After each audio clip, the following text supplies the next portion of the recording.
자, 교재는 557페이지 감정, 동력, 번역입니다. 먼저 1번 감정. 자, 여기 보시면 특수한 지식 경험을 가진 제3자가 나와 있죠. 어떤 사람인가 하면 우리가 사체를 해부해서 그 사인을 밝히는 사람 있죠. 그런 사람을 예를 들 수가 있습니다. 자, 2번 보면 이 법원 법관으로부터 감정명을 받은 사람을 이 감정인이라고 하죠. 우리가 저 앞에서 이 감정 수탁자를 배운 적이 있는데 이 감정 수탁자는 이 수사기관으로부터 위촉받은 사람을 말해요. 우리 교재는 페이지 225페이지 나와 있으니까 거기서 한번 찾아보시고 성질 볼게요. 자, 2번 체크하시고요. 자, 이 감정인은 그 진술이 증거로 되는 점에서 증인과 유사하기 때문에 이 증인신문에 관한 규정을 준용하는데요. 이 증인신문에 관한 규정이 이 감정에 준용되는데 하나가 준용이 안됩니다. 그것이 구인에 관련된 조항은 적용되지가 않는다. 대체성이 있기 때문에 구인에 관련 규정이 적용되지 않습니다. 여기를 가로 열고 여기를 가로 닫고. 자, 감정인과 수탁자의 비교 나와 있는데요. 우리 감정 수탁자는 저 앞에서 배웠으니까 이 감정인만 볼까요? 자, 말씀드렸듯이 법원 법관으로부터 선임되는 것이고, 그 다음 의무를 보시면 출석, 선서 의무 있어요. 감정 의무가 있고요. 선서를 해서 거짓말을 하게 되면 허위 감정죄를 처벌받습니다. 제재를 보시게 되면 소송비용 부담 문제, 과태료, 감치 문제가 있는데 말씀드렸듯이 구인은 X, 그렇죠? 자, 그 다음 참여권 인정되고요. 자, 그러면 감정 준비 절차 부탁합니다.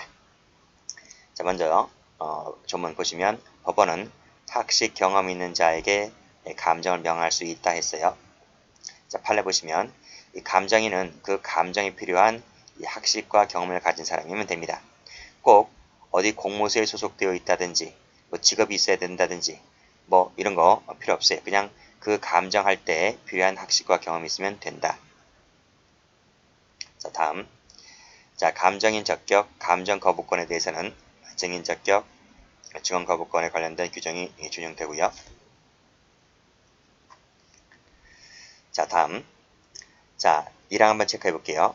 법원은 필요하다고 인정할 때에는 공무소, 학교, 병원, 기타 상당한 설비가 있는 단체 또는 기관에 감정을 촉탁할 수가 있는데 이때 어떤 조항은 적용하지 않는다? 선서 밑줄 X, 선서에 관련된 조항은 적용하지 않는다. 자, 그 다음 1항의 경우에 법원은 자, 이런 당의 공무소, 학교 등이 지정한 자로 하여금 설명을 하게 할 수 있다요. 저 뒤에도 나오겠지만 설명을 하게 하는 것은 거의 다 이무적입니다. 이무적. 하여야 한다. 아니에요. 이무적 사항이다. 자, 두 번째, 감정인 소환은 이 증인 소환 방법에 의하게 되는데 말씀드렸듯이 대체성이 인정되는 것이기 때문에 구인은 허용되지가 않습니다. 따라서 소환이나 동행명령에 불응했을 때에는 기껏 뭐다? 과태료, 비용배상밖에 없는 거예요. 이거밖에 없다. 아시겠죠? 자, 다음 감정인은 반드시 선서를 해야 됩니다. 선서를 해야 되고 만약에 선서하지 않았을 때는 이 증거 능력이 없다는 것이. 자, 좀 볼게요. 감정인에게는 감정하기 전에 선서하게끔 해야만 됩니다. 선서는 선서서에 의해야 되고요. 선서서의 내용은 다음과 같습니다. 자, 그 다음 157조 3항, 4항, 158조는 여기에 준용한다 했는데 요 조문이 바로 밑에 나와 있어요. 요 밑에. 자, 이건 앞에서 배운 거죠. 재판장인 증인으로 하여금 선서서를 낭독하고 기명날인 서명하게 하여야 한다. 쭉 읽어보시고요.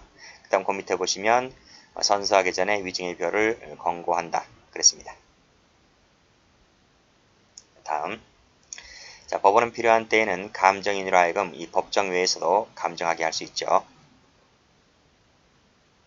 자, 밑에 1항 체크하시고. 자, 감정에 관해서 필요한 때에는 법원의 허가 밑줄 쫙 끄시고 타인의 주거 등에 들어갈 수가 있고 신체 검사, 사체 해부 등을 할 수 있습니다. 이건 허가사항입니다. 허가사항. 자, 이 전항의 허가에는 뭐 등등등등 이 허가장을 발부해야 되고요. 그 처분을 받은 자에게는 이 허가장을 제시하면 됩니다. 자, 근데 이 1항, 2항, 3항 같은 경우에는요, 그렇죠? 2항, 3항 같은 경우에는 이 공판정에서 할 때는, 이 허가장 발부라든지 허가장 제시가 필요 없어요. 필요 없다. 자, 됐고. 자, 141조, 그 다음에 143조는 제1항의 경우에 준용한다 그랬는데, 이 141조, 143조가 우리 뒷페이지에 나와 있습니다. 페이지 565페이지 나와 있기 때문에 그 교재 참조를 해주시면 될 것 같아요. 바로 뒤에 나오니까. 다음, 검사, 피고인, 변호인은 감정에 참여할 수 있고요. 요 122조 나와 있는데 밑에 나와 있습니다. 자, 압수수색 영장을 집행하면은 미리 일시와 장소 등을 통지해야만 됩니다. 이거 배운 적 있죠? 우리 앞에서 배운 적 있습니다. 일단 끊고. 자, 예외가 있죠? 참여하지 않는다는 의사를 명시로 했을 때, 급속을 요했을 때는 예로 한다. 즉 통지할 필요가 없다는 겁니다. 자, 그 다음. 자, 감정인은 감정에 관해서 필요한 때에는 역시 마찬가지로 재판장의 허가 밑줄 그시고 서류와 증거물을 열람 또는 등사하고요. 그 다음에 증인신문에 참여할 수 있어요. 신문 참여할 수 있다. 자, 다음. 감정인은요. 피고인 또는 증인신문을 구하거나 재판장의 허가를 얻어서 직접 발문할 수도 있다는 것 봐두시고요. 저 뒤에 가면 이제 바로 몇 시간 있으면 배울 텐데 뭡니까? 국민참여재판 있죠. 국민참여재판. 배심원 같은 경우에는 재판장의 허가를 얻어서라도 피고인에게 직접 발문할 수가 없어요. 그 점에서 감정에는 차이가 있다. 됐고 밑에 거 읽어보시고요. 자, 다음 페이지 한번 가보시면 자, 법원의 감정 나와 있죠. 자, 피고인의 정신, 신체, 감정에 관해서 필요한 때는 법원은 기간을 정해서 기간을 정하는 겁니다. 기간을 정해서요. 그러니까 뭐 2개월, 뭐 6개월 이렇게 쓰면 틀려요. 아시겠죠? 그러니까 이 기간은 얼마 걸릴지 모르잖아요. 그렇죠? 그러니까 일단 기간을 정하라는 거예요. 그러니까 이 기간을 대신해서 2개월, 6개월, 1년, 2년 이렇게 적으면 안 됩니다. 자, 기간을 정해서 병원, 기타 적당한 장소에 피고인을 유치할 수 있고 감정이 완료되면 즉시 유치를 해제하면 됩니다. 자, 이 유치를 함에 있어서는 감정 유치장, 영장이죠. 이걸 발부해야만 되는데요. 요거 한번 체크를 한번 해볼까요? 자, 쭉 내려와서 여기 이 각주 읽어보시고요. 각주 읽어보시고 그 다음에 9번은 구에 거 나와 있네요. 자, 여기 9번 나와 있는데 7항 체크하시고 자, 5항 한번 가볼게요. 자, 사망의 유치를 함에 있어서는요. 직권 신청에 따라서 경찰관리에게 간수를 명할 수 있고요. 그 유치기간은 연장 단축할 수 있습니다. 자, 그 다음이 중요한데요. 자, 여기 구속에 관한 조항 나와 있죠. 그쵸? 이 구속에 관한 규정은 특별한 규정이 없을 때는 전 사망의 유치에 관해서 이를 준용한다. 그래서 준용한다. 유치에 관해서 준용한다. 그런데 여기 유치에 관해서 준용한다 그랬는데 일단 끊어보세요. 이것이 바로 뭐예요? 맨 밑에 가보시게 되면 9번 체크하시고 그래서 감정 유치 이유 고지, 유치장 집행, 집행 절차, 그 다음에 통지 이런 것은 구속의 중에서 똑같이 행해지면 됩니다.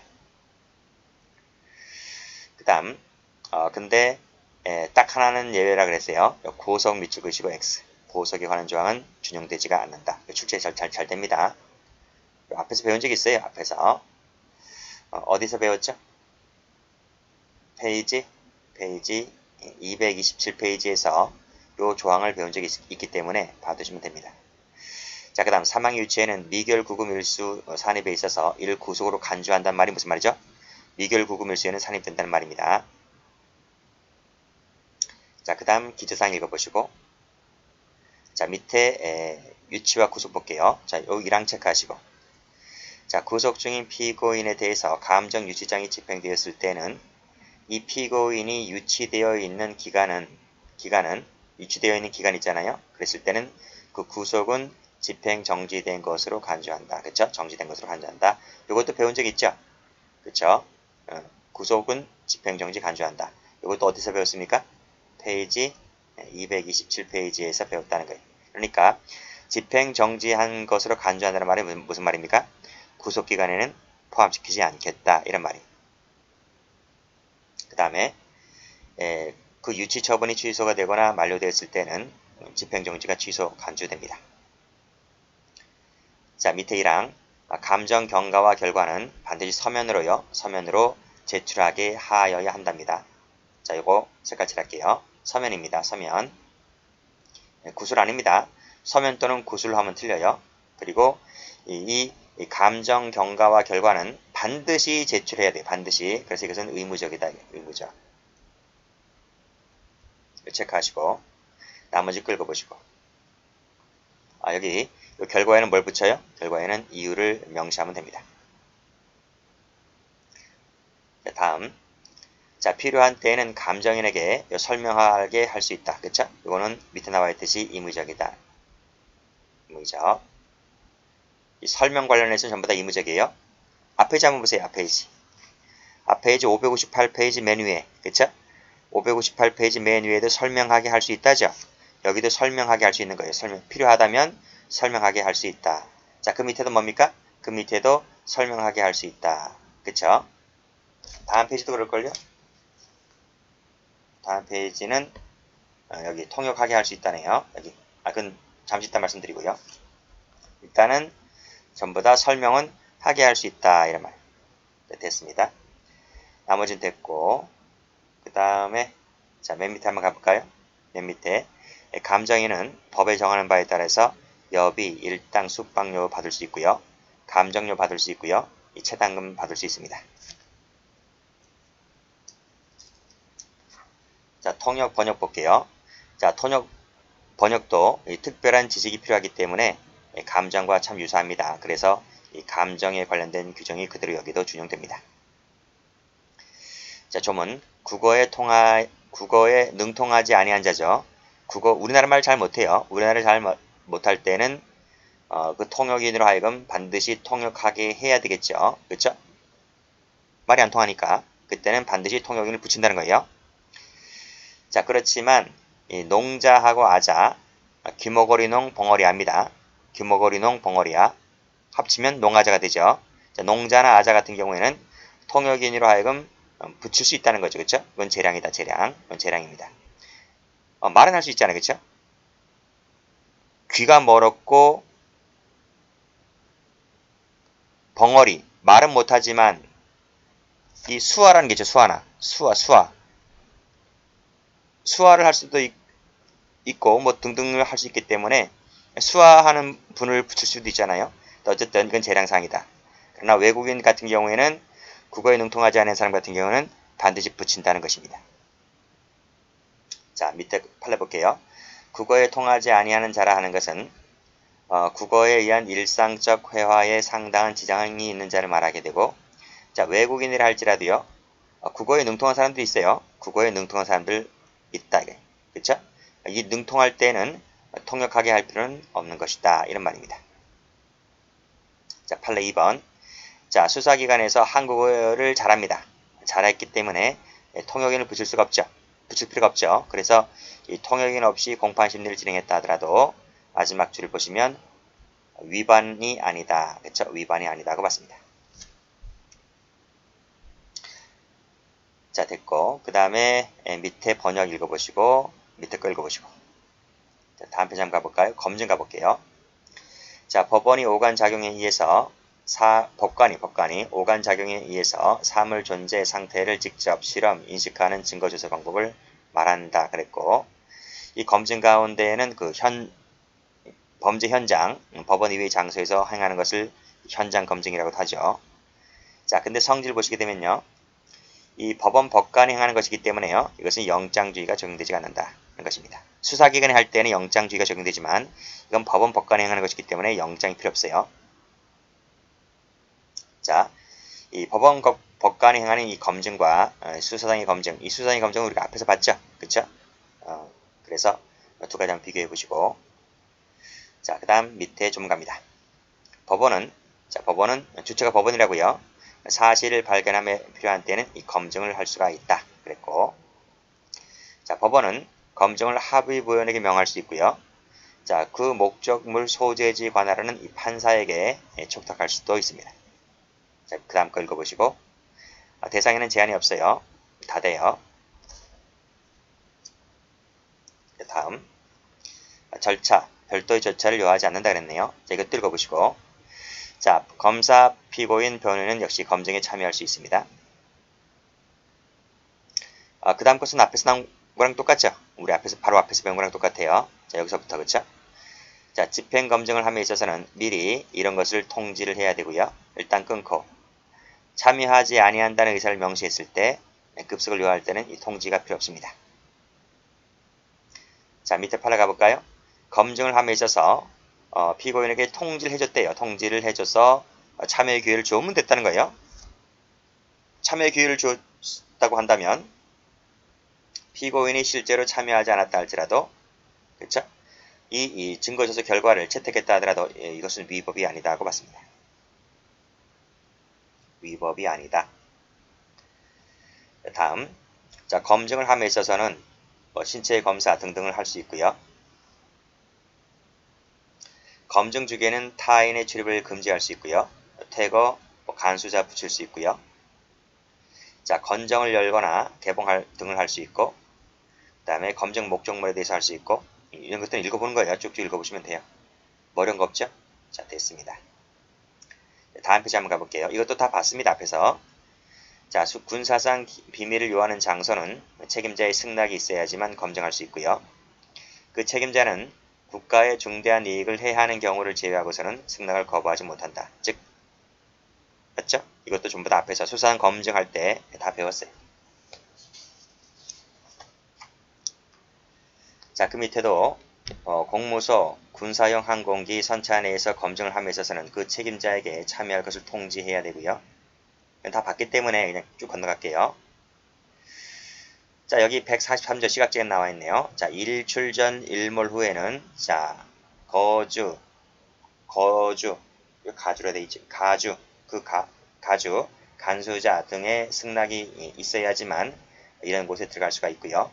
자, 일단 끊고 자, 일출 후에는 검증의 목적 달성할 수 없을 염려가 있을 때 안에서만 그렇게 할 수 있다 얘기고 그 다음에 일몰 전에는 검증에 착수한 때 일몰 후라도 검증을 계속할 수 있고요. 126조 같은 경우에는 제1항의 제한을 받지 않는다. 126조 우리 배운 적 있습니다. 맨 밑에서 그쵸? 체크하시고 다 배웠어요. 앞에서요. 자, 다음 읽어보시고 밑에 읽어보시고 이것도 배운 적 있죠? 그쵸? 자, 피고인 아닌 자의 신체 검사는 증적의 존재를 확인할 수 있는 현저한 사유가 있을 때 안에서만 할 수 있고 자, 검사할 때 여자 신체를 검사할 때는 누가 들어와요? 의사가 들어와요. 의사. 이 의사가 들어온다는 거 기억하시고 사망 체크하시고 자, 다음 페이지 한번 가보시면 검증 조서 나왔네요. 자, 검증에 관해서는 이 조서를 작성하면 되고요. 다만 공판장에서는 그냥 공판조서에 의하면 됩니다. 나머지 건 볼 거 없죠. 쭉 읽어보시고 이 검증조서, 이 법원 법관이 면전에서 행해진 이 검증조서는 당연히 증거 능력이 있다는 것입니다. 이건 311조 할 때 배우는데 우리 교재는 페이지 638페이지에 나와 있어요. 어려운 거 없죠?